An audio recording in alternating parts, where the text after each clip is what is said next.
کہ نبی کریم صلی اللہ علیہ وسلم صحابہ کے پاس تشریف لائے اور آپ نے صحابہ سے پوچھا، اے صحابہ تم ایسا کون سا عمل کرتے ہو کہ جس کی وجہ سے اللہ تعالیٰ نے تمہاری پاکی کی تعریف قرآن میں فرمائی ہے؟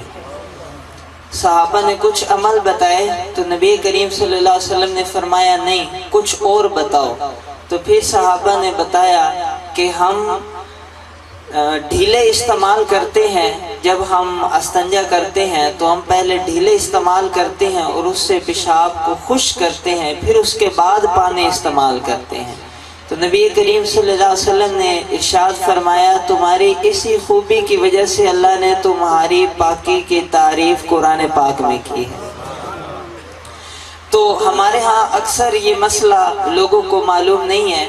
پہلے لوگ اس طرح کرتے تھے کہ دور دراز وہ اپنے جب جاتے تھے باہر نکلتے تھے تو وہ ان کے پاس ڈھیلے ہوتے تھے تو وہ ڈھیلے استعمال کرتے تھے۔ پھر جب یہ فلش سسٹم آ گیا اور لیٹرینیں اس طرح گھروں میں بن گئی تو لوگ اس مسئلے کو بھول گئے۔ تو یہ بہت اہم مسئلہ ہے پیشاب کو خشک کرنے کے بارے میں، کہ جب انسان پیشاب کرتا ہے تو انسان کے سارے پیشاب کے قطرے ایک ہی مرتبہ خارج نہیں ہوتے، بلکہ کچھ قطرے پیچھے نالی میں اٹک جاتے ہیں۔ جس طرح آپ ٹوٹی چلاتے ہیں تو بند کرتے ہیں، اس کے باوجود بھی اس میں پانی آ رہا ہوتا ہے، تو کچھ قطرے پیچھے اٹک جاتے ہیں۔ اس کے لیے شریعت نے مسئلہ لکھا ہے، فقہ کی تمام کتابوں میں مسئلہ آتا ہے کہ اس وقت تک وضو کرنا جائز ہی نہیں ہے جب تک کہ بندے کو اطمینان نہ ہو جائے کہ پیشاب کے سارے قطرے خارج ہو گئے۔ یہ فقہ کے پہلی کتابوں کے اندر مسئلہ آتا ہے کہ اس وقت تک وضو شروع کرنا جائز ہی نہیں ہے جب تک کہ دل مطمئن نہ ہو جائے کہ پیشاب کے سارے قطرے خارج نہیں ہو گئے۔ اس کے لیے طریقہ یہ ہے کہ جب آدمی ایک دفعہ پیشاب کر لے تو وہاں کچھ دیر ٹھہرے، کیونکہ کچھ قطرے وہ پیچھے اٹکے ہوتے ہیں۔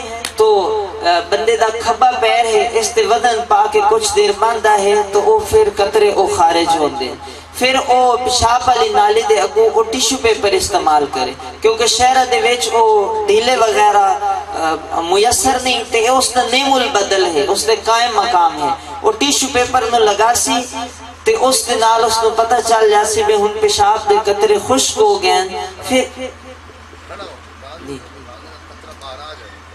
زیادہ بہتر یہ ہے کہ وہ جھٹکے لے اور کچھ دیر کے لیے وہ ایک دفعہ باہر آئے، 40 قدم چلے اور پھر دوبارہ پیشاب کرنے کے لیے بیٹھے، تاکہ مکمل اطمینان حاصل ہو جائے کہ پیشاب کے قطرے اچھی طرح خارج ہو گئے۔